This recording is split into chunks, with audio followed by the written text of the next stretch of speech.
If you're watching this live, I want you to just take a moment to look at all those sentences and ask yourself, what is the difference in meaning between each of these? Because each of these has a different meaning compared to the other one. And this has to do with American English contractions. Good morning, guys. Good evening. Good afternoon. Welcome to your daily American English pronunciation show. Wake up, American. We're here Monday through Friday, typically sometime between 7 and 8 a.m., to make sure that you can get in your 5 to 10 minutes of pronunciation practice for today. And to guide you in this process, there is me. Hello, my name is Jeff. It runs breath. It's one of the 4 keys to a natural sound in American English pronunciation, including placement, pitch, breath, trying to weaken your consonant sounds, strengthen your vowel sounds. And speaking of weakening consonant sounds and speaking of adding breath, contractions are one way to do that. And contractions are also one element of American English that I consistently find students are not using as often as they do, as native speakers do. And in fact, so we have a small group coaching program that I was working with yesterday. And so that's where this question kind of comes from, because they're like, I don't know if this is grammatically correct or not. So let's kind of just run through these 3 different sentences and talk about what they mean. Hello to Believe. Thanks for being with us. Good to see you as always. So, what's his name? What's his name? What's his name? Okay, so let's just talk about meaning first. So the meaning of this, that contraction with that apostrophe S, in this case is the verb to be. So what is his name? Which is fine. You can always say that. There's nothing wrong with not contracting. It's just that in terms of frequency, Americans are more likely to do it in most cases. Okay, so like, what's his name? What's his name? Okay, so that's the grammar answer for that one. How about the second one? So we have this phrase, what's been done. In this case, what does that apostrophe S mean? What's been done? Well, in this case, that apostrophe S is has, because we have the present perfect here. So what's been done? What has been done? What's been done? Okay. And then we have a very last one. We have what's that mean? And in this case, this is not is or has, but does. So like, what does that mean? What's that mean?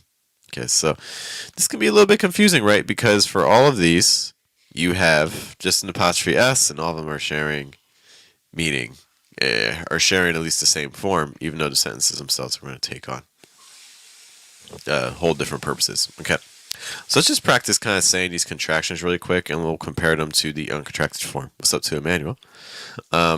So you can say, what is his name? That's the uncontracted form. What is his name? What is his name? What is his? You can see there's a fast D sound. Everything else is very weak because name is stressed. Like, what is his? What is his? What is his? What is his name? What is his name? Or if you're using a contraction, it's just going to be, what's his? What's his? What's his? Which actually, I think, kind of demonstrates why we have contractions in the first place. They make things a lot easier to say, because what is his name? That's a lot more work than just saying, what's his name? What is his name? What's his name? Okay, much smoother, faster, easier. And that's usually how languages work. If I can say something easy, quick, and efficiently, that's typically the way that the language is going to move towards. This is true in your first language as well, if you think about it. What's his name? What's his name? Key thing here, it's not what. So using like a held T, it's like what, says. See also that S. It almost sounds like sizz, right? So that because of linking, it's going to take on that. It's like what's his, and then what's his name. So that Z sound is going to link into an N. It's like zn, zn, name. What's his name? What's his name? Try saying that 3 times. What's his name? What's his name? What's his name? How about the second one? So we have what's been done. So this would be what has been done.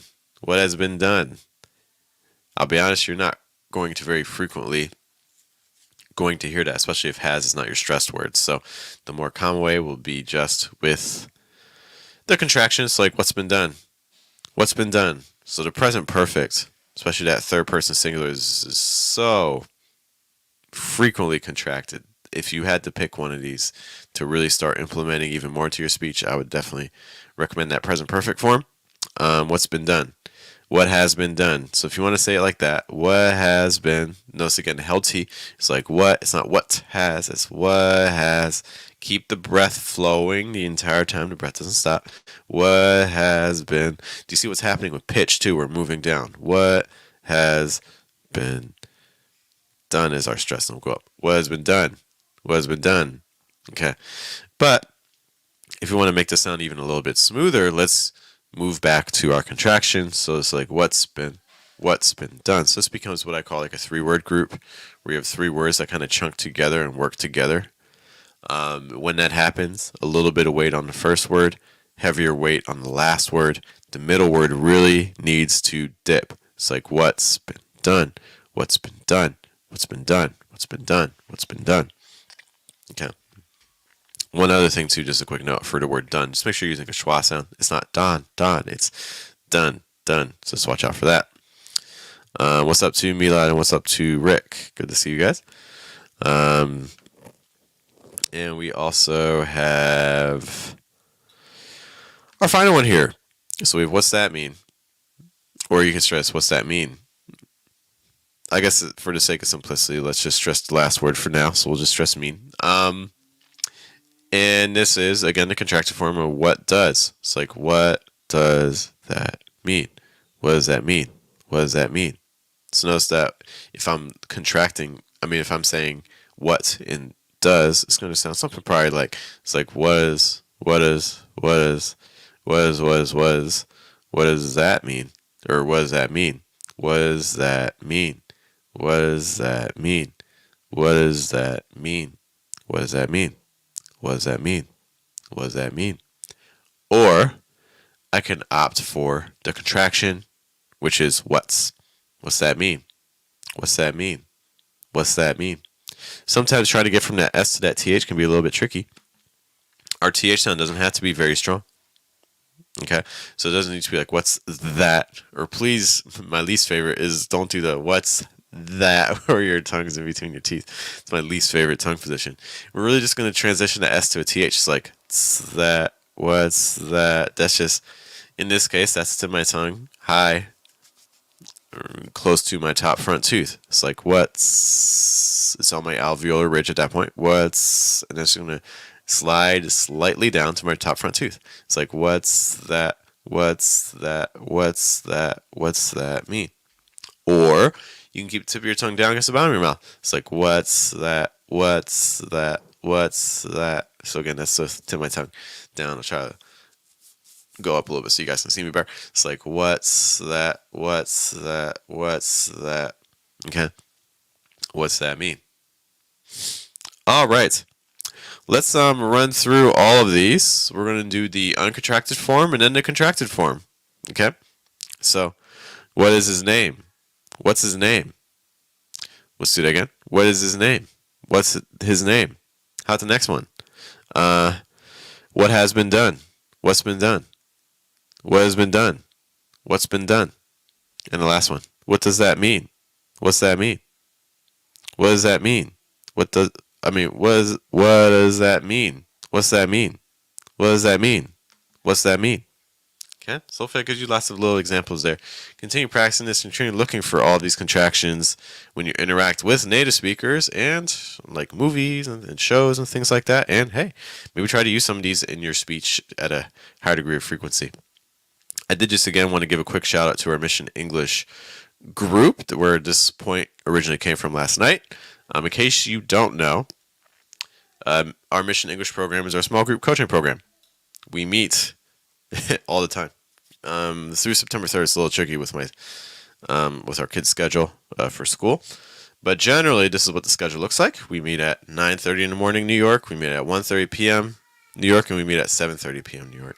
We meet for 30 minutes. I allow 4 to 5 students on screen with me, and we do exercises together. And we're specifically trying to really get people familiar with the concepts you need to sound natural in American English. So we're focusing a lot on placement, pitch, breath, and weakening consonant sounds. Okay. We talk a little bit about tongue position stuff too, but it's really about, hey, If you focus on these things, you can actually, in my mind, achieve the accent you're looking for if you really focus and dedicate time to it. Okay. Rick is asking a question really quick about is your tongue moving when you're speaking? Not as much as I think a lot of people who've learned English tend to do. It can kind of, like, everything I'm saying right now is pretty much with my tongue against my bottom front tooth in that example. That's an extreme example, but I will also say it doesn't.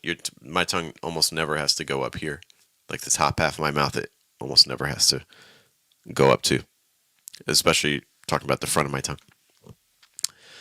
But yeah, if that sounds interesting to you about the group coaching program, I do just want to give a quick note that our price is going to be increasing soon. So now is the best time to join because currently it's $40 a month and that is about to go up to $60 a month. So if you join before September 15th, you'll be locked in at that $40 a month price for as long as you remain in the program.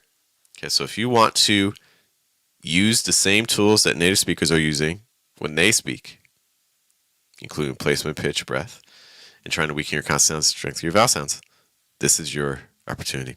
Thank you guys for allowing me to talk about that. All right, I do have to head out, but hey, thanks for hanging out with me a bit on your Friday. Because look, there's a million pronunciation resources out there. So the fact you're here is greatly appreciated.